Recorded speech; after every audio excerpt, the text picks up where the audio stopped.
जी, screen आपको नजर आ रही है? जी सर, आ रही है।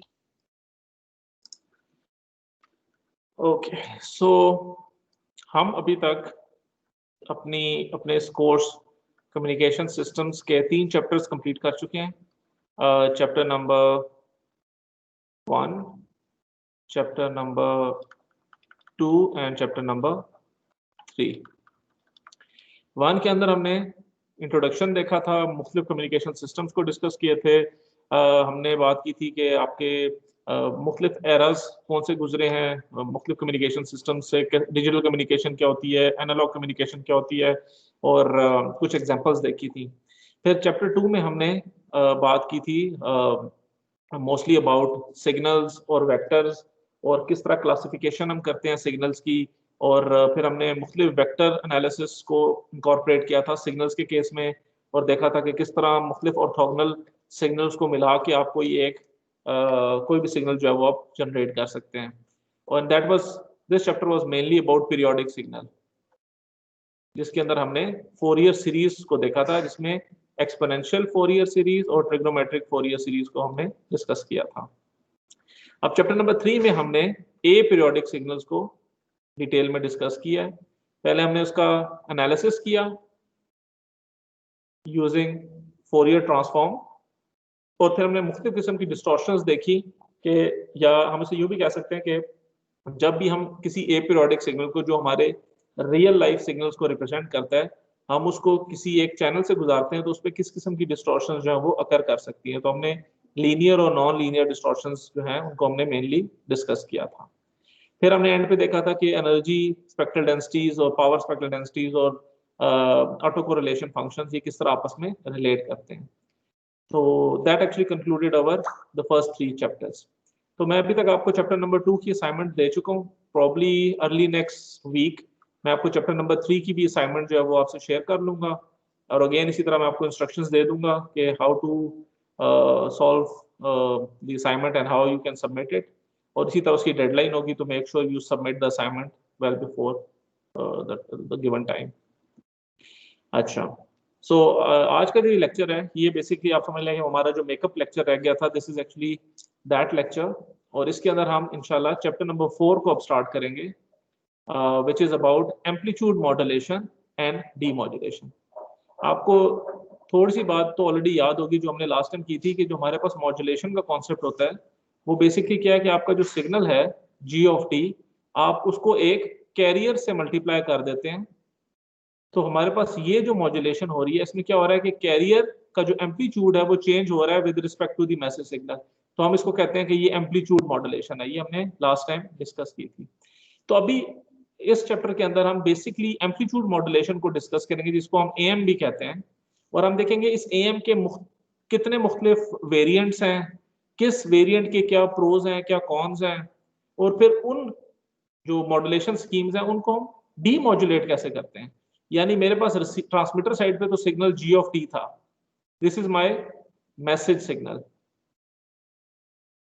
मैंने इस मैसेज सिग्नल को मॉड्यूलेट किया एक कैरियर के साथ, और ये सिग्नल मैंने जनरेट कर दिया, ये सिग्नल मैंने ट्रांसमिट कर दिया थ्रू द चैनल, और मुझे रिसीवर पे ये सिग्नल मिल गया फाई ऑफ टी, प्लस इसमें कोई नॉइज या कोई डिस्टॉर्शन, ये इस तरह की चीजें ऐड हुई होंगी। तो जो डीमॉड्यूलेशन का प्रोसेस होता है ये इस सिग्नल में से आपके जी ऑफ टी को रिकवर करता है। तो मॉड्यूलेटेड सिग्नल में से आप अपने ओरिजिनल सिग्नल को जब रिकवर करते हैं, that process is known as demodulation. और मॉड्यूलेशन का जो प्रोसेस होता है वो ये होता है कि आप अपने मैसेज सिग्नल को एक कैरियर से मल्टीप्लाई कर दें, तो आपके पास एक एम्पलीट्यूड मॉड्यूलेटेड सिग्नल आपको मिल जाएगा। तो आज इस चैप्टर को जब हम स्टार्ट कर रहे हैं, probably it will go till week 8, और it is basically chapter 4 of your textbook। और इसके अंदर हम AM के मुख्तलिफ वेरिएंट्स को डिस्कस करेंगे, AM का सिग्नल जनरेट कैसे होता है, जिस तरह ये हम बात करें, ये जो मल्टीप्लिकेशन हो रही है, ये मल्टीप्लिकेशन आप अचीव कैसे करते हैं, हम इसको डिस्कस करेंगे। फिर AM के मुख्तलिफ वेरिएंट्स को डिस्कस करेंगे, और फिर हम इसकी डीमॉड्यूलेशन प्रोसेस को भी डिस्कस करेंगे। So that will conclude our chapter number 4। Sir sir एक बात पूछनी थी सर, ये मॉड्यूलेशन हम इसलिए करते हैं ताकि वायरलेस कम्युनिकेशन में हम स्पेसिफिक फ्रीक्वेंसी पे मतलब ट्रांसमिट कर सकें। जी, हायर फ्रीक्वेंसी पे आपको देखें, आपको ये तो पता है कि जो जी ऑफ टी होता है ये मैसेज सिग्नल है और ये एक लो फ्रीक्वेंसी सिग्नल है, क्योंकि हमें पता है कि जब भी हम मैसेज सिग्नल के फ्रीक्वेंसी रिस्पांस को देखते हैं तो हमें पता है कि वो 0 पे सेंटर्ड होता है और उसकी एक सर्टेन बैंडविड्थ है। ये हम मल्टीपल टाइम्स ये बातें कर चुके हैं। तो इसका मतलब है कि ये जो आपका सिग्नल है ये एक लो फ्रीक्वेंसी का सिग्नल है, क्योंकि ये 0 के आसपास करके इसकी फ्रीक्वेंसी है। लेकिन जो आपका ये कैरियर है ओमेगा नॉट, ये एक हाई फ्रीक्वेंसी का सिग्नल है, जो इससे जब मल्टीप्लाई होता है तो ये स्पेक्ट्रम इस पे शिफ्ट हो जाता है, इधर भी और इधर भी। ये हम पहले डिस्कस कर चुके हैं। तो ये वाला स्पेक्ट्रम एफ नॉट में भी शिफ्ट हो जाता है और ये स्पेक्ट्रम माइनस एफ नॉट में भी शिफ्ट हो जाता है, which is nothing else but your frequency shift property, जो हमने लास्ट टाइम डिस्कस की थी। अब हायर फ्रीक्वेंसी पे शिफ्ट करने के मल्टीपल फायदे हैं, वो भी आज हम कुछ फायदे वो डिस्कस भी करेंगे कि ये काम करने का हमें फायदा क्या हो रहा है। ठीक है, तो ये सबसे बेसिक मॉड्यूलेशन स्कीम है जिसके अंदर हम फ्रीक्वेंसी शिफ्ट प्रॉपर्टी को यूज करके आपके सिग्नल को एक हाई फ्रीक्वेंसी के ऊपर शिफ्ट कर रहे हैं। और सबसे बड़ी बात जो इसके अंदर फायदा है, जो लास्ट टाइम भी शायद मैंने डिस्कस किया था, कि आपके पास अगर एक सिग्नल बेस बैंड है like this one, this is a base band signal, ये सेंटर्ड है 0 के ऊपर, इसका मतलब है इसकी जो फ्रीक्वेंसी है ये लो है। और मैंने आपको ये बताया था कि जब भी आप वायरलेस कोई सिस्टम डिजाइन करते हैं तो आपने सिग्नल को वायरलेसली ट्रांसमिट करना होता है। सबसे बड़ा फायदा इसका ये है कि आपने जब भी सिग्नल को वायरलेसली ट्रांसमिट करना है तो you need an antenna. Antenna आप एक लेंगे, एक एंटेना डिजाइन करेंगे इस फ्रीक्वेंसी के ऊपर, तभी वो एंटेना उस सिग्नल को ट्रांसमिट कर सकता है। और जो you can say physical structure होता है वो आपका इनवर्सली प्रोपोर्शनल होता है फ्रीक्वेंसी के। ठीक है, क्योंकि हम एंटीना की जो डायमेंशन है वो हम वेवलेंथ की फॉर्म में ले रहे होते हैं, और हमें पता है कि वेवलेंथ जो होती है लैम्डा, वो किसके बराबर होती है, c by f के। This is your speed of light and this is your frequency, this will give you the wavelength. तो जो एंटीना की डायमेंशन होती है वो इनवर्सली प्रोपोर्शनल टू फ्रीक्वेंसी होता है। तो अगर आपके सिग्नल की फ्रीक्वेंसी कम है तो आपके पास एंटीने का साइज कितना होगा, it will be proportionally that much bigger. Frequency जितनी कम है एंटीना आपको उतना बड़ा चाहिए। तो जब हम मॉड्यूलेशन करते हैं तो मॉड्यूलेशन करने का हमें एक ये फायदा होता है कि आप जब हाई फ्रीक्वेंसी पे सिग्नल को शिफ्ट कर देते हैं तो आपके पास जब फ्रीक्वेंसी बढ़ जाएगी तो डायमेंशन क्या हो जाएगी, या जो लैम्डा की वैल्यू कम हो जाएगी। जब लैम्डा की वैल्यू कम होगी इसका मतलब है एंटीना का साइज छोटा हो गया, विच इज मोर प्रैक्टिकल। ठीक है, एक फायदा इसका ये भी है। एक फायदा इसका ये भी है कि मिसाल के तौर पे आपको पता है कि चैनल के कैरेक्टरिस्टिक्स जो हैं वो फ्रीक्वेंसी डिपेंडेंट है। Let me clear all of this. जिस तरह हमने फ्रीक्वेंसी सिलेक्टिव फेडिंग की बात की थी, फ्रीक्वेंसी सिलेक्टिव फेडिंग में क्या था कि आपके पास एक चैनल है, फॉर एग्जांपल वो कुछ फ्रीक्वेंसीज पे ज्यादा डीप फेड दे रहा है, कहीं पे कम दे रहा है, कहीं पे इस तरह दे रहा है, कहीं पे उसके फेड ज्यादा है, तो मे बी आपका चैनल जो है उसका रिस्पॉन्स इस तरह का है। अब अगर इस फ्रीक्वेंसी पे आप ट्रांसमिट करेंगे तो आप देख रहे हैं कि यहाँ पे बहुत डीप फेड है, तो सिग्नल का रिस्पॉन्स तो बहुत पुअर हो जाएगा यहाँ पे। तो मैं उस सिग्नल को मॉड्यूलेट करके एफ नॉट से फॉर एग्जांपल यहाँ पे शिफ्ट कर देता हूँ, यहाँ पे इसका रिस्पॉन्स अच्छा है। तो जो फ्रीक्वेंसी शिफ्टिंग प्रॉपर्टी जो है ये आपको अलाउ करती है कि आप एक सिग्नल को अपने डिजायर्ड फ्रीक्वेंसी स्पेक्ट्रम पे शिफ्ट कर सकें। और इसका ये भी फायदा है कि आपको पता है कि जितनी भी सर्विसेज हैं हर एक सर्विस के लिए एक डेडिकेटेड फ्रीक्वेंसी बैंड जो है वो एलोकेटेड है। ये जब हम आगे एएम ब्रॉडकास्टिंग सिस्टम को देखेंगे एंड के ऊपर, वहां पे मैं आपको ये स्टैंडर्ड को थोड़ा एक्सप्लेन करूंगा कि आपके पास कौन सी बैंडविड्थ है जो कि एलोकेट हुई हुई है एएम ट्रांसमिशन के लिए, ताकि वो स्टैंडर्डाइज हो सके। ये नहीं हो सकता कि एक मुल्क एएम के लिए कोई और बैंड यूज कर रहा है और एक मुल्क कोई और बैंड यूज कर रहा है। तो in order to make sure कि आपकी ट्रांसमिशन इस एलोकेटेड बैंड के अंदर हो रही हो, यू नीड फ्रीक्वेंसी ट्रांसलेशन, ये जो फ्रीक्वेंसी शिफ्टिंग की जो प्रॉपर्टी है। तो we make use of this amplitude modulation to transmit the signal wirelessly, क्योंकि लो फ्रीक्वेंसी सिग्नल्स को आप वायरलेसली ट्रांसमिट नहीं कर सकते। और फिर एंड पे हम डीमॉड्यूलेशन का कॉन्सेप्ट भी डिस्कस करेंगे। ये कुछ एडवांटेजेस हैं मॉड्यूलेशन के, बाकी हम आगे डिस्कस करते हैं वन बाय वन। सो इस चैप्टर का जो कंटेंट हम कवर करेंगे, first of all we will talk about के बेस बैंड और कैरियर कम्युनिकेशन। कैरियर कम्युनिकेशन मतलब होता है यही जो मॉड्यूलेशन हमने की कि कैरियर को यूज करके हम कम्युनिकेट करें या बेस बैंड सिग्नल को ही अगर हम ट्रांसमिट करें, तो इन दोनों में फर्क क्या है। एक चीज तो वैसे ही आपके दिमाग में आनी चाहिए कि जब हम बेस बैंड कम्युनिकेशन की बात करेंगे तो इसके अंदर ऐसा एक कम्युनिकेशन सिस्टम होगा जिसके अंदर वायरलेस ट्रांसमिशन नहीं होगी, क्योंकि वायरलेस ट्रांसमिशन के लिए आपको एंटेना की जरूरत पड़ती है। ये आपका एक कंप्यूटर नेटवर्क हो सकता है कि एक पीसी दूसरे पीसी के साथ लैन के साथ कनेक्टेड है, तो लैन चूंकि एक केबल बिछी हुई है तो you don't need to modulate that signal, क्योंकि उस सिग्नल को आप वायरलेसली ट्रांसमिट नहीं कर रहे हैं, वो in terms of bits he transmit हो रही है। जबकि कैरियर कम्युनिकेशन में क्या होता है कि आप एक कैरियर लेके अपने सिग्नल को उस कैरियर में एम्बेड कर देते हैं और उस कैरियर को फिर ट्रांसमिट करते हैं from point A to point B. और आपको याद होगा हमने ये बात की थी कि कोई भी जो एक कैरियर है उसके 3 पैरामीटर्स हैं जो कि आप एडजस्ट कर सकते हैं with respect to your message signal. और वो कैरियर के कौन से पैरामीटर्स हैं?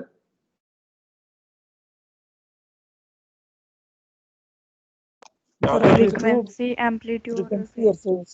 जी, कि कोई भी जो कैरियर है it is defined like this, cos of 2 pi F not T plus 5। ये एक कैरियर को रिप्रेजेंट कर रहा होता है। तो मैं चाहूं तो इस कैरियर का एम्पलीट्यूड चेंज कर लूं with respect to my message signal, चाहे तो मैं इसकी फ्रीक्वेंसी चेंज कर लूं with respect to message signal, चाहे मैं इसकी फेज एडजस्ट कर लूं with respect to my message signal. तो रिसीवर साइड पे मैंने इसके एम्पलीट्यूड में से अपने सिग्नल को रिकवर करना है। अगर मैं फ्रीक्वेंसी को मॉडिफाई करता हूं तो रिसीवर पे इस कैरियर की फ्रीक्वेंसी में से मैं अपने सिग्नल को रिकवर करूंगा, और अगर मैं इसके फेज को मॉडिफाई करता हूं तो मैंने रिसीवर साइड पे इसके फेज में से अपनी इंफॉर्मेशन को रिकवर करना है डीमॉड्यूलेशन प्रोसेस में। तो मेरे पास ये एक एम्पलीट्यूड मॉड्यूलेशन है और दूसरा इज दी फेज मॉड्यूलेशन या फ्रीक्वेंसी मॉड्यूलेशन, जिसको हम इन जनरल एंगल मॉड्यूलेशन कहते हैं। सर अगर हम कैरियर को यानी कि इस तरह मॉडिफाई ना करें तो उसका क्या डिसएडवांटेज है? अगर आप कैरियर को मॉड्यूलेट नहीं करते तो ये एक अनमॉड्यूलेटेड कैरियर है which is a deterministic signal, it carries no information। लेकिन सर जब हमने इसके साथ अपना यानी कि मैसेज जो है वो मॉड्यूलेट कर दिया, फिर तो इसका यानी कि एक मैसेज क्रिएट हो गया ना, आगे जाके हम इसको तभी रिकवर कर सकते हैं। बिल्कुल कर सकते हैं, यस। यही तो हमारा मकसद है कि this carrier is just like a car. ठीक, आप इसको यूज यूम करें, कैरियर जो है वो एक गाड़ी है और जो ड्राइवर है वो उसका पैसेंजर या जो उसका पैसेंजर है वो आपकी इंफॉर्मेशन है। तो आप अपनी इंफॉर्मेशन को पॉइंट ए से पॉइंट बी तक लेके जाना चाह रहे हैं तो आप उसको गाड़ी में बिठाते हैं और उसको पॉइंट ए से पॉइंट जाते हैं, क्योंकि अगर वो खुद से चल के जाएगा तो इट इज डिफिकल्ट फॉर और impractical for him to go from one point to another. तो ये जो कैरियर होता है, ये कैरियर आपको फैसिलिटी देता है कि वो आपकी इंफॉर्मेशन को पॉइंट ए से पॉइंट बी तक कैरी करके लेके जाता है। अब आप उस कैरियर को कैसे कैरी करवा रहे हैं, चाहे आप उसके एम्पलीट्यूड के जरिए उसको भिजवा दें या उसकी फ्रीक्वेंसी के हिसाब से भिजवा दें या उसके फेज के हिसाब से भिजवा दें, ये आपके पास 3 ऑप्शंस हैं जो कि एएम, पीएम या एफएम को रिप्रेजेंट करते हैं ये टेक्निक्स। सर ये हमारे सेल फोन नेटवर्क्स में कौन सा यूज करते हैं, एएम या एफएम? जो 1G सिस्टम्स थे ना, वन जनरेशन, वो एफएम यूज करते थे। ठीक है, एफएम भी नहीं, मुझे एफडीएम कहना चाहिए, एफडीएम सिस्टम यूज करते थे। फिर जब 2G, 3G, 4G ये आ गया ना, ये अब सारे डिजिटल सिस्टम्स हैं। ठीक है, इसके अंदर हम डिजिटल कम्युनिकेशन यूज कर रहे होते हैं, एनालॉग नहीं यूज कर रहे थे, क्योंकि ये जो मॉड्यूलेशन स्कीम्स हैं ये सारी एनालॉग है, क्योंकि ये जो कोर्स है आपका ये एनालॉग कम्युनिकेशन को टारगेट कर रहा है, डिजिटल को नहीं कर रहा। ठीक है, तो हम एएम तो मोबाइल कम्युनिकेशन में नहीं यूज हुआ, ये वैसे वायरलेस ट्रांसमिशन के लिए आप यूज करते हैं। लेकिन जो 1G आपके पास सेलुलर सिस्टम्स थे वो फ्रीक्वेंसी डिवीजन मल्टीप्लेक्स बेस्ड थे, एफडीएम बेस्ड, तो वो एनालॉग कम्युनिकेशन थी। ठीक है, तो जो आजकल अगर हम बात करें कि करंट जो एम्पलीट्यूड मॉड्यूलेशन या फ्रीक्वेंसी मॉड्यूलेशन या अगर मुझे कहना चाहिए एनालॉग मॉड्यूलेशन जो है, उसकी जो बेस्ट एग्जांपल्स है हमारे पास वो ये एफएम और एएम ट्रांसमिशन है जो आप अपने रेडियोज में रिसीव करते हैं। तो आजकल जो आपकी AM और FM ब्रॉडकास्टिंग है वो एनालॉग मॉड्यूलेशन है। आपके बाकी जितने भी कम्युनिकेशन सिस्टम्स हैं वो सारे डिजिटल हो, वो आपके ब्रॉडबैंड इंटरनेट हो, वो आपका मोबाइल नेटवर्क हो, बैक एंड पे एवरीथिंग इज डिजिटल। सो हम ये डिफरेंस डिस्कस करेंगे बेस बैंड और कैरियर कम्युनिकेशन। फिर हम बात करेंगे double side band amplitude modulation की। ठीक है, क्या होता है, जब ये स्लाइड आएगी तो विल टॉक अबाउट दैट। फिर हम बात करेंगे कि प्योर एम्पलीट्यूड मॉड्यूलेशन क्या चीज होती है। ठीक है, ये इसका ही नेक्स्ट वेरिएंट है। फिर हम देखेंगे कि जो आपके पास एम्पलीट्यूड मॉड्यूलेशन है इसके अंदर क्या शॉर्टकमिंग्स हैं। तो पहली चीज आपको वैसे पता चल जानी चाहिए कि ये जो स्कीम है this is not bandwidth efficient.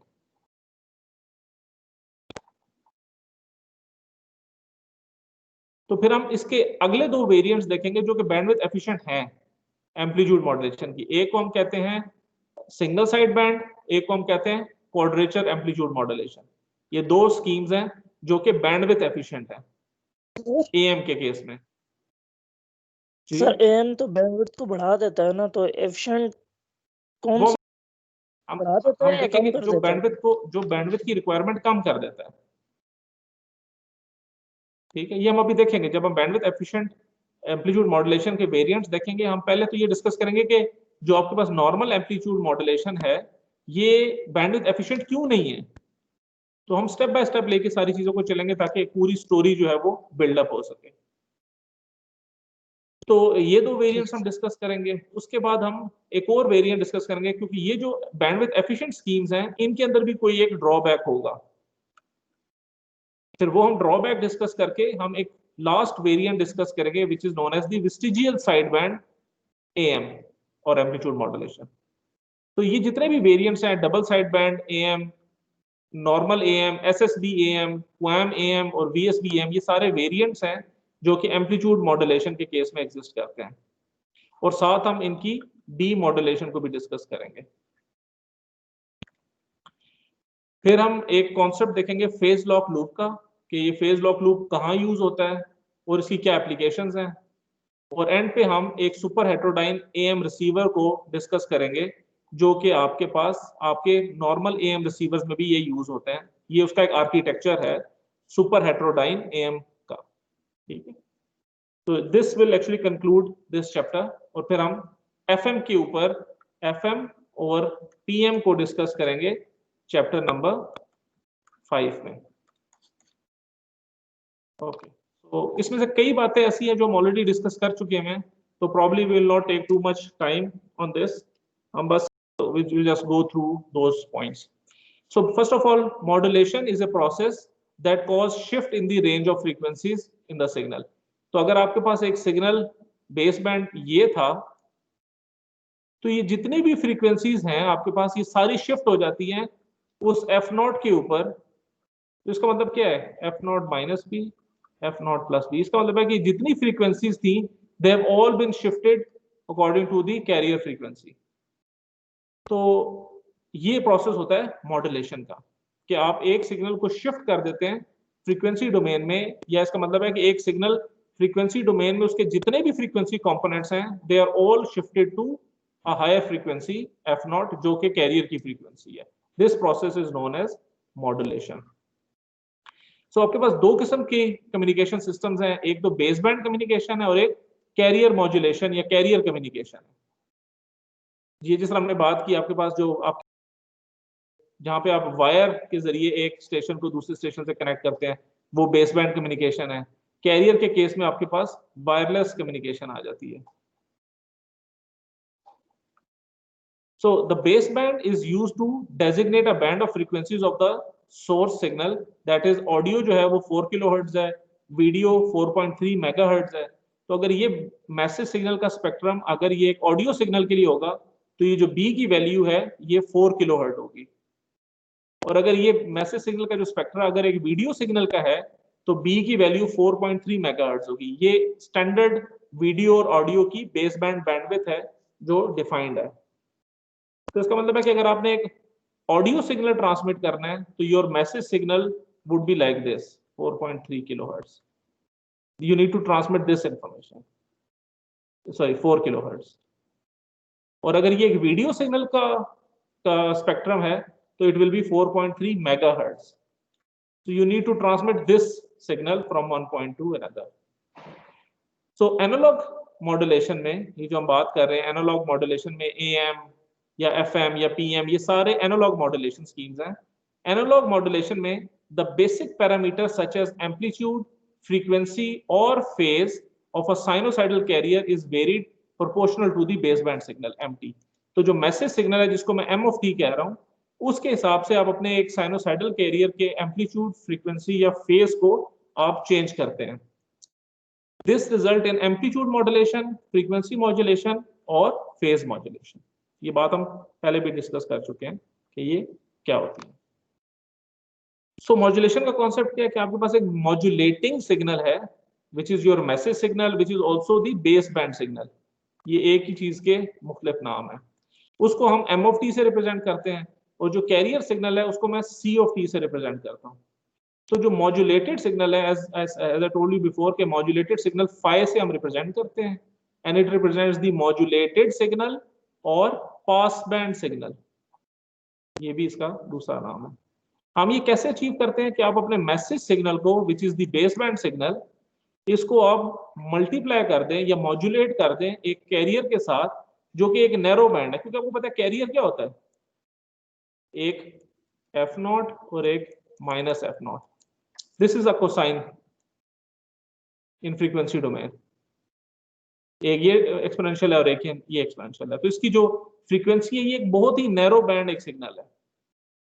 जब मैं अपने मैसेज सिग्नल को इस नैरो बैंड सिग्नल के साथ मॉड्यूलेट करता हूं यानी कि मल्टीप्लाई करता हूं तो मुझे एक मॉड्यूलेटेड सिग्नल मिलता है जिसको हम बैंड पास सिग्नल कहते हैं या पास बैंड सिग्नल कहते हैं। इसको हम फाई ऑफ टी से रिप्रेजेंट करते हैं। ठीक है, तो इस सिस्टम का स्ट्रक्चर ऐसे है कि मैसेज सिग्नल आप देंगे तो सिस्टम को और एक कैरियर देंगे, वो उनको मॉड्यूलेट करके आपको मॉड्यूलेटेड सिग्नल दे देगा। सो मॉड्यूलेशन करते क्यों हैं हम, काफी बातें हम ऑलरेडी डिस्कस कर चुके हैं। यहाँ पे कुछ पॉइंट्स लिखे हुए हैं। To use a range of frequencies more suitable for transmission medium. जिस तरह हमने कहा था कि जो आपका ट्रांसमिशन मीडियम है वो फ्रीक्वेंसी सेलेक्टिव हो सकता है, तो you can use modulation to actually use those frequencies which are more suited for transmission. फिर to allow number of signals to be transmitted simultaneously. तो अगर आपके पास फॉर एग्जांपल जो चैनल का स्पेक्ट्रम है या चैनल की जो शेप है वो इस तरह की है, फॉर एग्जांपल 0 से लेके B तक, ये आपके पास चैनल है, तो आप मॉड्यूलेशन करके एक सिग्नल जो कि नैरोर बैंडविड्थ का है आप इस यहाँ पे भेज दें, एक दूसरे को मॉड्यूलेट करके यहाँ भेज दें, एक को यूज करके यहाँ भेज दें। अब आप उस सिग्नल को, जो एक बेस बैंड सिग्नल आपके पास था ये वाला, एक बेस बैंड सिग्नल था ये वाला, एक बेस बैंड सिग्नल था ये वाला, ये सारे बेस बैंड सिग्नल हैं डिफरेंट, हर एक की अपनी बैंडविड्थ है। तो ये B3 है, ये B2 है, ये B1 है। अब ये साइमल्टेनियसली तीनों सिग्नल अगर मैंने ट्रांसमिट करने हैं और ये तीनों सिग्नल मेरी चैनल की बैंडविड्थ से कम है, तो मैं क्या कर सकता हूँ, मैं मॉड्यूलेट करके इस सिग्नल को ट्रांसमिट कर देता हूँ यहाँ पे, इस सिग्नल को ट्रांसमिट कर देता हूँ यहाँ पे, इस सिग्नल को मॉड्यूलेट करके यहाँ पे ट्रांसमिट कर देता हूँ। तो मैंने एक ही चैनल को यूज करके मल्टीपल सिग्नल्स साइमल्टेनियसली ट्रांसमिट कर दिए बाय यूजिंग मॉड्यूलेशन। जिस तरह हमारे पास FDM का कॉन्सेप्ट है। FDM क्या है कि आप मल्टीपल यूजर्स का डाटा लें फ्रीक्वेंसी डोमेन में, उनको मल्टीपल बैंड अलॉट कर दें, तो वो आप एलोकेशन कैसे करते हैं, मॉड्यूलेशन से करते हैं। This is what FDM is. और तीसरा आपके पास एक जो है कि आपके पास एंटीने का साइज जो है वायरलेस लिंक में वो लैम्डा पे डिपेंडेंट होता है and this is inversely proportional to frequency. Lambda is C/F।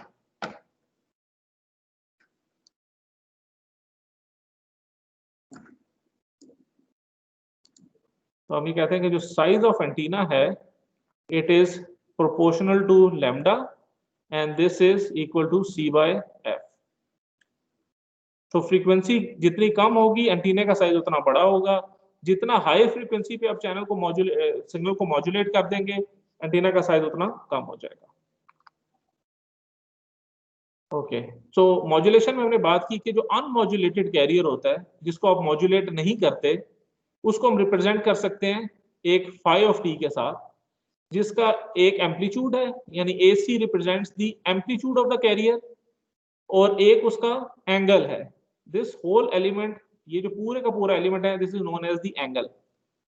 Angle क्यों कहते हैं? क्योंकि हम कोई भी कोसाइन किस तरह रिप्रेजेंट करते हैं, हम कहते हैं जो एक सिग्नल है, या एक सिग्नल g ऑफ t है, या फॉर एग्जांपल एक सिग्नल g है which is cause of theta, हम ऐसे रिप्रेजेंट करते हैं, या लिखते हैं a कॉज ऑफ थीटा। अब ये थीटा क्या है? Basically this theta is omega ct plus phase. तो हम कहते हैं कि ये जो पार्ट है, this is the amplitude and this part is the angle, और इस एंगल के अंदर आपके पास फ्रीक्वेंसी भी है और आपका फेज भी है, ठीक है। तो आपके पास एक पार्ट है उसका एम्पलीट्यूड विच इज कांस्टेंट, ये जो AC की वैल्यू है आपके पास, और जो आपके पास एंगल है इसका वो 2 pi FCT plus theta not, या जो भी फेज है आपका उस पर डिपेंड करता है। तो जो अनमॉड्यूलेटेड है, it would be defined like this, having a constant amplitude, क्योंकि हमें पता है ये जो कोसाइन है इसका कांस्टेंट एम्पलीट्यूड। लेकिन अगर मैं इसको मॉड्यूलेट कर दूंगा तो हमें पता है कि कैरियर की जो शेप है वो चेंज हो जाएगी with respect to the message signal, ये हम लास्ट लेक्चर में डिस्कस कर चुके हैं। तो जो अनमॉड्यूलेटेड कैरियर है उसका एक कांस्टेंट एम्पलीट्यूड होगा, और उसका एक फेज होगा, सॉरी एक एंगल होगा, जिसके अंदर एक कांस्टेंट फ्रीक्वेंसी होगी और एक कांस्टेंट फेज होगा। This is what an unmodulated carrier would look like. So the unmodulated carrier has a constant amplitude and constant instantaneous frequency. Instantaneous frequency का मतलब है कि हमें पता है कि ये जो unmodulated carrier है, it is a function of time. तो अगर कोई चीज फंक्शन ऑफ टाइम है तो इसका मतलब है जैसे जैसे टाइम चेंज होगा वो फंक्शन अपनी शेप चेंज करेगा, जो हमें यहाँ पे नजर भी आ रहा है कि विद रिस्पेक्ट टू टाइम ये कोसाइन अपनी शेप चेंज कर रहा है। You can see this is not a constant value, it is changing with respect to time. तो ये जो आपके पास फ्रीक्वेंसी होती है ये आपकी इंस्टेंटेनियस फ्रीक्वेंसी होती है, कि अगर आप उसकी फ्रीक्वेंसी इंस्टेंटेनियस फ्रीक्वेंसी कांस्टेंट है तो इसका मतलब है कि ये FC जो है ये कांस्टेंट वैल्यू है। अगर उसकी इंस्टेंटेनियस फ्रीक्वेंसी चेंज हो रही है तो फिर हम कहेंगे जो इंस्टेंटेनियस फ्रीक्वेंसी है वो भी फंक्शन ऑफ टाइम है, और ये हम देखेंगे जब हम फ्रीक्वेंसी मॉड्यूलेशन को डिस्कस करेंगे। एम्पलीट्यूड मॉड्यूलेशन के केस में हमें पता है कि हम अपने कैरियर के एम्पलीट्यूड को चेंज करते हैं with respect to message signal, तो ये जो पूरा का पूरा एंगल है ये मेरा कांस्टेंट रहता है। We don't change the frequency, we don't change the phase, we only change the amplitude of the carrier, that's why it is known as amplitude modulation.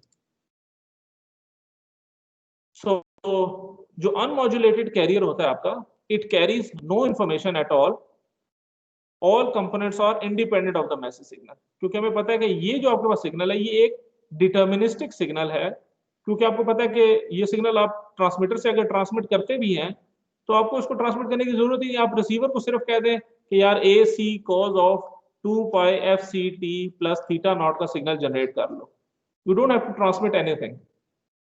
लेकिन अगर आप इसी की जगह एक G of T cos of 2 pi FCT plus theta naught अगर transmit कर रहे हैं, आप रिसीवर को नहीं कह सकते कि आप ये जनरेट कर लो, क्योंकि उसे ये पता ही नहीं है कि ये GT क्या है।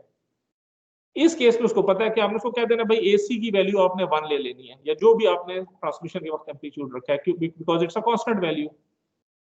सो जो अनमॉड्यूलेटेड कैरियर है ये एक डिटर्मिनिस्टिक सिग्नल होता है and it carries no information. जब आप इसको मॉड्यूलेट कर देते हैं then this carrier carries a certain information. Okay, so let's talk about the side bands. जो हमने अभी पीछे बात की थी जब हमने कहा था कि जो पहला आपका वेरिएंट है वो है double side band amplitude modulation. So we have to talk about side bands first, कि साइड बैंड्स होते क्या हैं। सो अब लिसन केयरफुली, और अगर आपको कोई चीज नहीं समझ आती तो you can ask me straight away. So modulation के कॉन्सेप्ट में आपके पास एक होता है कैरियर, ठीक है।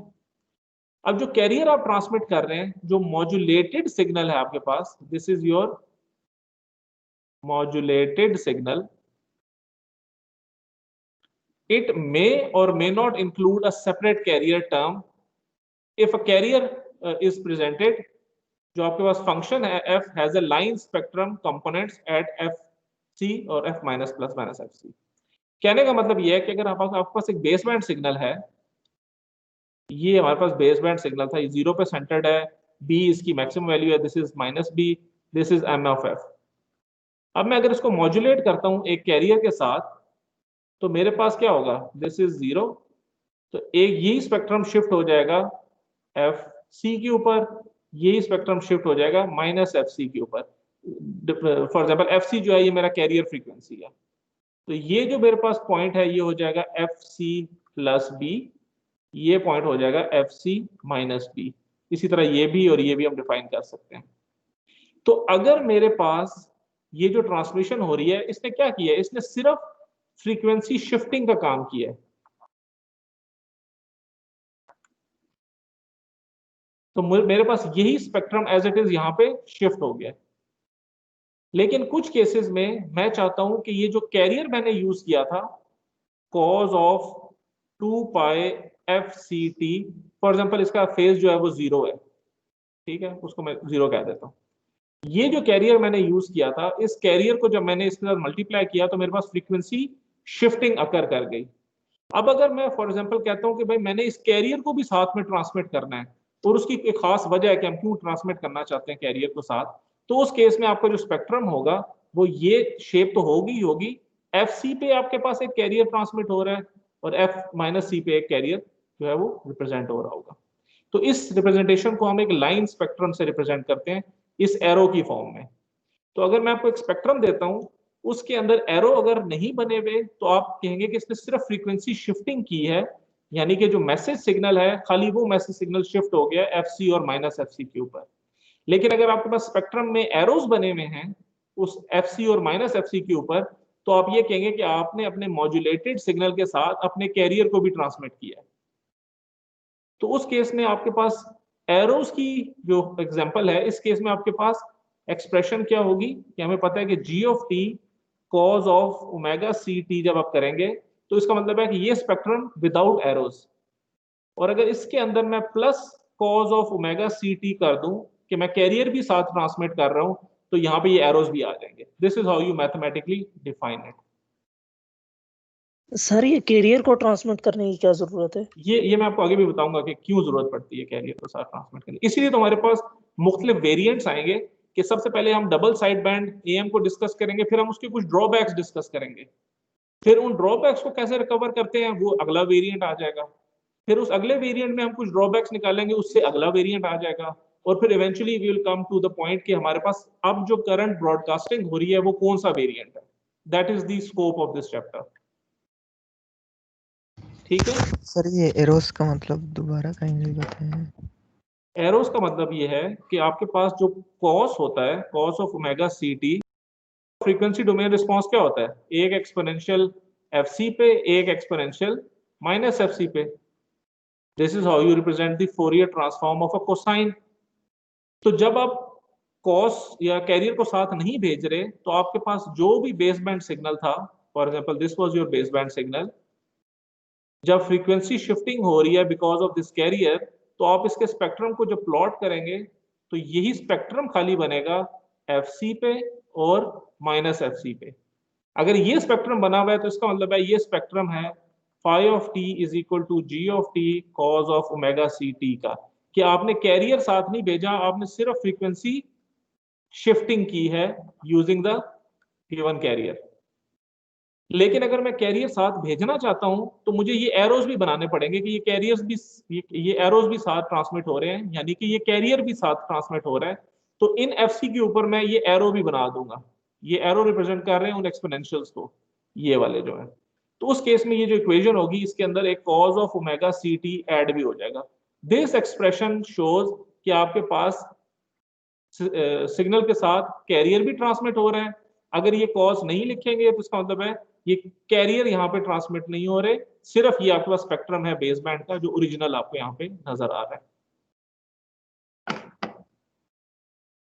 अच्छा, तो अब इस केस में मॉड्यूलेशन के बाद आपके पास जो शेप बनती है स्पेक्ट्रम की वो कुछ इस तरह की बनती है कि ये आपके पास 0 पे स्पेक्ट्रम था जो वो शिफ्ट हो गया है एफ सी के ऊपर और माइनस एफ सी के ऊपर। तो समझ लो कि ओरिजिनल मेरे पास जो स्पेक्ट्रम था उसकी शेप थी ऐसे, ये एक रैंडम सी शेप बना दी है, this is 0, this is b, this is minus b, ठीक है, this is your message signal. अब ये जो स्पेक्ट्रम हमारे पास गिवन, हमें पता है कि ये चूंकि इवन फंक्शन है, 0 के इस साइड में भी वही स्पेक्ट्रम है, इधर भी वही स्पेक्ट्रम है, ये सिंपल इसका मिरर इमेज है। लेकिन अगर मैं मैसेज सिग्नल की बैंडविड्थ की बात करता हूं तो वो सिर्फ ये बैंडविड्थ है, पॉजिटिव फ्रीक्वेंसीज, ठीक है। जब मैं सिग्नल को मॉड्यूलेट कर देता हूं, ये पूरे का पूरा स्पेक्ट्रम FC पे शिफ्ट हो जाता है और -FC पे शिफ्ट हो जाता है। अब मुझे पता है कि पहली बात तो इसका जो टोटल बैंडविड्थ है वो ये सारी पॉजिटिव फ्रीक्वेंसीज है, वो क्या हो जाएगा 2B, ठीक है। और साथ ये चीज कि ये जो स्पेक्ट्रम हमारे पास है, अगर मैं यहाँ पे ये एरोज शो करूंगा तो ये होगा कि आपने कैरियर को भी साथ ट्रांसमिट किया है। अगर आप ये एरोज शो नहीं करेंगे, इसका मतलब है आपने कैरियर साथ ट्रांसमिट नहीं किया। और दूसरी बात, ये जो आपके पास स्पेक्ट्रम है, हम इस पार्ट को और इस पार्ट को कहते हैं कि ये इसके साइड बैंड्स हैं। सर काइंडली थोड़ा एक दफा रिपीट कर दीजिएगा। कहाँ से सर? ये जो आपने यानी कि लोअर साइड और अपर साइड स्टार्ट किया था, मेरे कनेक्टिविटी के इशू से आपकी आवाज सही नहीं आई। चले अगर आपको कोई इस तरह की स्पेसिफिक कोई क्वेश्चन हो तो you can ask me, otherwise कोई जनरल बात हो तो you can always go back to the video, क्योंकि उसमें फिर टाइम वेस्ट काफी होता है। लेकिन नो वरीज, हम इसको दोबारा रिकॉल कर लेते हैं। थैंक यू अच्छा, सर। तो मैंने ये बात की अभी तक कि जब भी आप किसी सिग्नल को मॉड्यूलेट करते हैं, तो फॉर एग्जांपल आपके पास ये एक बेस बैंड सिग्नल है जिसकी बैंडविड्थ है B, क्योंकि वो खाली पॉजिटिव फ्रीक्वेंसीज को हम कंसीडर करते हैं। जब इस बेस बैंड सिग्नल को आप मॉड्यूलेट करके मॉड्यूलेटेड सिग्नल बनाएंगे तो यही स्पेक्ट्रम FC पे शिफ्ट हो जाएगा और -FC पे शिफ्ट हो जाएगा। तो अब आपके पास जो ये स्पेक्ट्रम आपके पास आया, इसके अंदर कुछ फीचर्स हैं जो हमने पहले डिफाइन करने हैं, क्योंकि कल मैं आपको कहता हूँ upper side band, lower side band, carrier, no carrier, तो उसका ग्राफिकल मीनिंग क्या है। सो जब हमने ये स्पेक्ट्रम ड्रॉ किया, तो अगर हमने ये जो मैसेज सिग्नल था, मॉड्यूलेटेड सिग्नल था G of T cos of omega CT, अगर मैं इसके साथ cos ऑफ ओमेगा CT साथ ट्रांसमिट कर दूंगा तो मैं यहाँ पे ये कैरियर्स ड्रॉ करूंगा। तो मैं कहूंगा कि I have transmitted the carrier along with my modulated signal। अगर ये मैं cos नहीं साथ लिखता तो इसका मतलब है it's a no carrier case, तो मैं यहाँ पे ये एरोज नहीं बनाऊंगा। फिर आपके पास जो ये स्पेक्ट्रम आपके पास शो हो रहा है, आपको पता है कि जो बेस बैंड सिग्नल है इसका जो स्पेक्ट्रम है ये इवन फंक्शन है। जो स्पेक्ट्रम यहाँ पे शेप है वही एग्जैक्टली शेप इस साइड पे होती है। तो ये पार्ट और ये part both are identical with each other, ये एक दूसरे का मिरर इमेज है। तो हम इस स्पेक्ट्रम को डिफाइन करते हैं कि ये दो स्पेक्ट्रम है, एक ये वाला पार्ट है, एक ये पार्ट है, तो हम इसे कहते हैं ये इसके डबल साइड बैंड है। एक अपर साइड बैंड है और एक लोअर साइड बैंड है। तो आपके पास ये जो स्पेक्ट्रम आपके पास आया है आपके पास आपके मॉड्यूलेटेड सिग्नल का, इसमें जो ये बाहर की साइड पे जो कंपोनेंट है, this one and this one which are on the outer sides, इनको हम कहते हैं कि ये इस स्पेक्ट्रम का अपर साइड बैंड है। और जो साइड बैंड्स अंदर की तरफ हैं, हम इनको कहते हैं they are termed as lower side band. तो अगर अब मैं आपको ये कहूं कि आपके पास बैंड सिग्नल या जो मॉड्यूलेटेड सिग्नल है दिस वन, इसका lower side band of the right hand spectrum क्या है, वो कौन सा पार्ट होगा?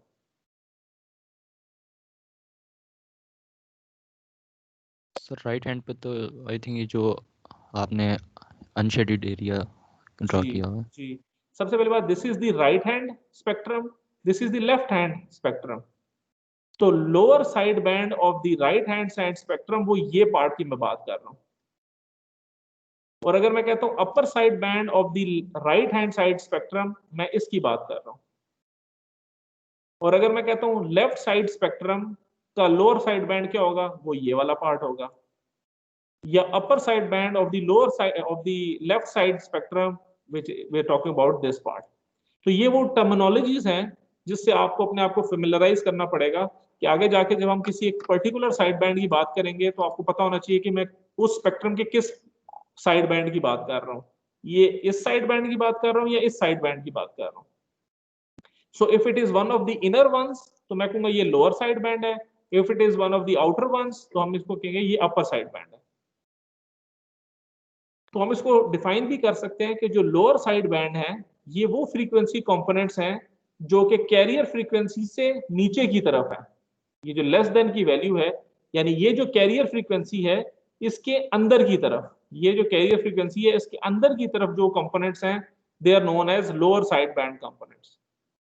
और अपर साइड बैंड जो होती है ये वो फ्रीक्वेंसी कंपोनेंट्स हैं जो इस एफसी के आउटसाइड एग्जिस्ट करते हैं। तो एफसी के आउटसाइड ये है, एफसी के आउटसाइड ये पार्ट है। तो आप इसको मैथमेटिकली भी डिफाइन कर सकते हैं। ओके, अब बात आ जाती है कि ये जो हमारे पास मल्टीप्लीकेशन है, जो हम कह रहे थे कि जी ऑफ टी को cos of omega C T से हम मल्टीप्लाई करें तो हमें एक मॉड्यूलेटेड सिग्नल मिल जाता है। This signal will give me a double side band am signal. जो हमने यहाँ पे देखा है कि जब मैंने एक message signal m of t को एक cos of omega C t के साथ मल्टीप्लाई किया, ऐड किया या नहीं किया वो एक अलग स्टोरी है, लेकिन जब भी मैं एक सिंपल कॉज मैसेज सिग्नल को एक कैरियर से मल्टीप्लाई करूंगा तो मुझे रिजल्टेंट ये दो साइड बैंड्स मिलेंगे, अपर साइड बैंड और लोअर साइड बैंड। तो मैं इस वेरिएंट को कहता हूं कि ये एक double side band modulation scheme है। ठीक है, double side band amplitude modulation scheme. अब यहाँ पे ये जो वर्ड एससी है ये डिफाइन करता है कि आपने कैरियर भेजा है या नहीं भेजा। तो अगर मैं कहता हूं डीएसबी एससी, इसका मतलब है एससी का मतलब होता है सप्रेस्ड कैरियर। सप्रेस्ड कैरियर का मतलब है कि आपने कैरियर नहीं भेजा, कैरियर को आपने सप्रेस कर दिया। तो that is known as DSB SC AM. और अगर कैरियर को आप भेज देते हैं उस स्कीम को कहते हैं DSB LC. LC means large carrier, large carrier. उस केस में आप m of T cos of omega C t के साथ cos of omega C t साथ ट्रांसमिट कर रहे हैं।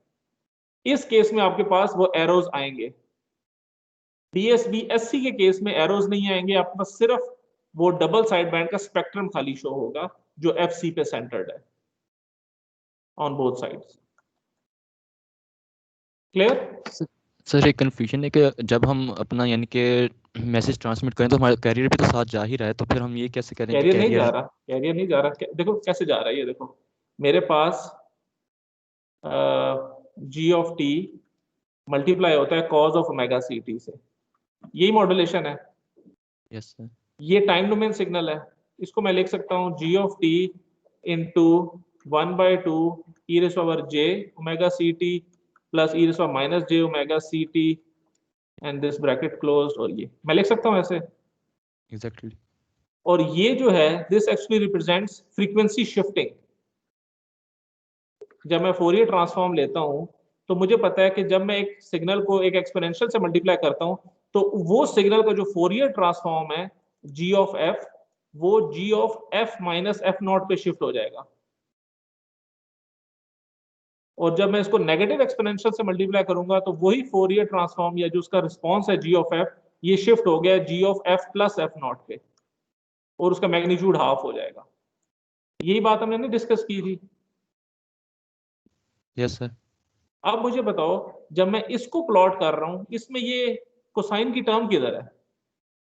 ये तो सिर्फ कह रहा है कि ये जो स्पेक्ट्रम था original spectrum g of f जो कि 0 से बी है और ये यहाँ पे इसको मैं जी ऑफ एफ कह देता हूँ।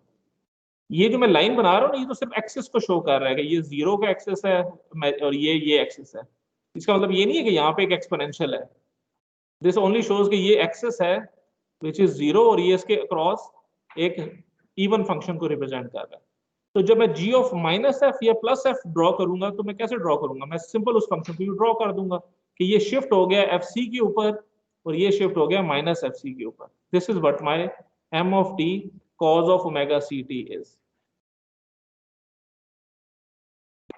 तो जो कोसाइन से हम मल्टीप्लाई करते हैं हम उसके अंदर फ्रीक्वेंसी शिफ्टिंग लेके आ रहे हैं, हम कैरियर को साथ ट्रांसमिट नहीं कर रहे। लेकिन अगर मैं इसके साथ कैरियर ट्रांसमिट कर देता हूं, हाँ अब मैं कह सकता हूं कि एक एक्सपोनेंशियल ये है और एक एक्सपोनेंशियल ये है। This is the arrow that we were talking about. Clear? Okay sir.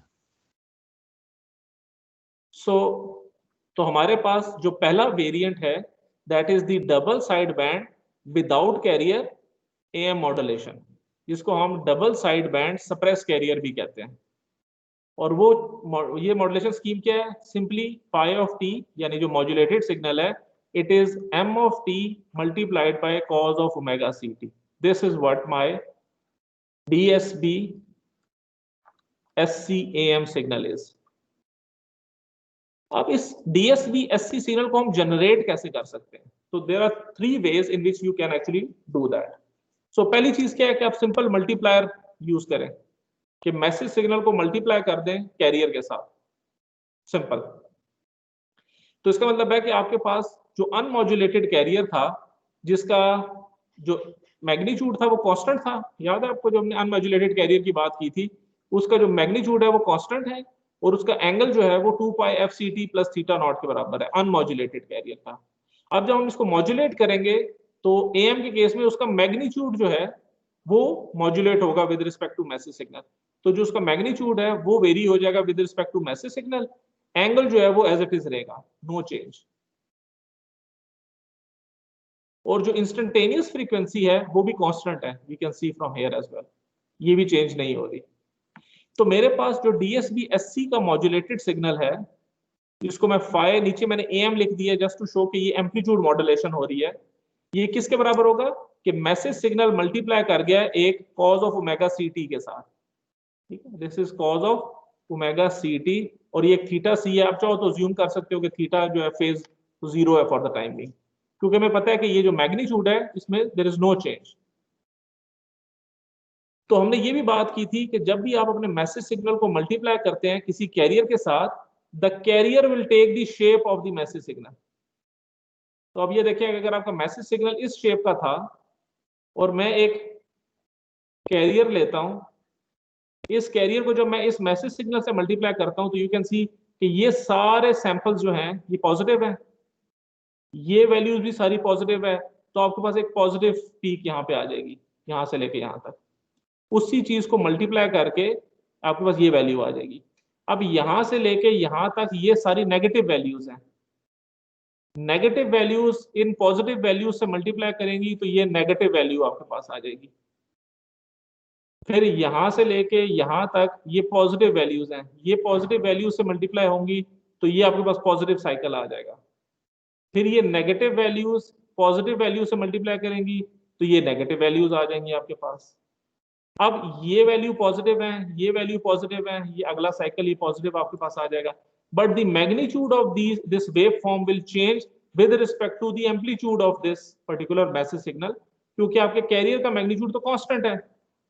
ये जो मल्टीप्लिकेशन हो रही है, क्योंकि ये मैसेज सिग्नल की शेप के साथ मल्टीप्लाई हो रहा है, तो आपका जो कैरियर है उसका एम्पलीट्यूड भी चेंज होगा with respect to the message signal. तो आपके पास इस तरह की एक शेप बन जाएगी। तो ये जो mt cos of omega ct है, this one, it actually shows you that the carrier has now taken the shape of the message signal, जो हम शुरू से बात करते आए हैं। So information contained in m of t is embedded in the time varying amplitude of the carrier. तो जिस तरह आपका कैरियर चेंज हो रहा था, उसके पीक्स की जो शेप है, that actually carries your information, which is your message signal. तो सिंपली आपने एक मल्टीप्लायर यूज करके एक DSB SC सिग्नल जनरेट कर लिया।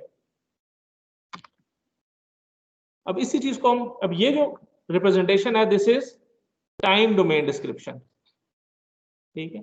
फ्रीक्वेंसी डोमेन में ये मल्टीप्लिकेशन कैसे शो होगी, ये हम ऑलरेडी डिस्कस कर चुके हैं कि frequency domain description is nothing else but your frequency shifting property. ये उस चीज को एक्सप्लेन करती है कि आपके पास ये मैसेज सिग्नल है, फ्रीक्वेंसी डोमेन में उसकी शेप इस तरह की होगी, 0 पे सेंटर्ड है, B और -B, and this is your the Fourier transform of your message signal.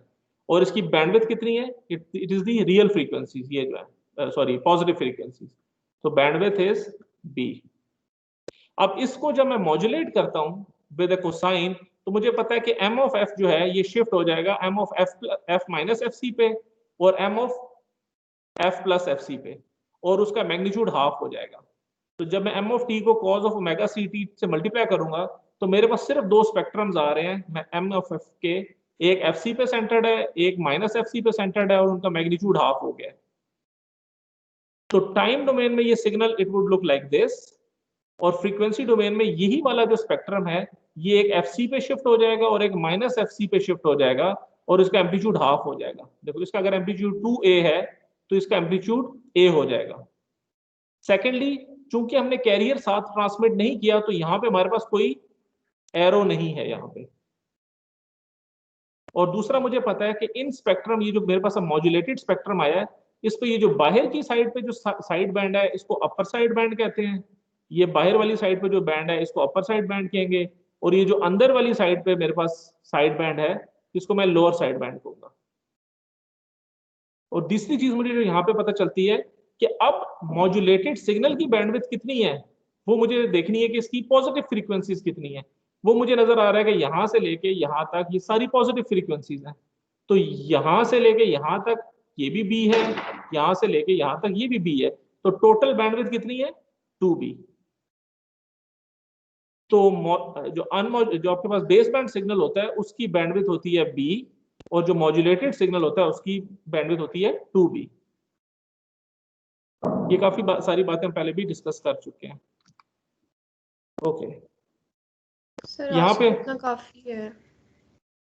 चलें ठीक है, ठीक है, यहाँ पे हम अपनी डिस्कशन कंक्लूड करते हैं और कल हम सेकंड मेथड देखेंगे कि आप DSB-SC सिग्नल कैसे जनरेट करते हैं नॉन लीनियर मॉड्यूलेटर की मदद से, और हम फिर एक देखेंगे कि स्विचिंग मॉड्यूलेटर से हम ये DSB-SC सिग्नल जनरेट कैसे करते हैं। ये दो डिफरेंट टेक्निक्स और भी हैं जिनसे हम ये DSB-SC का सिग्नल जनरेट करते हैं।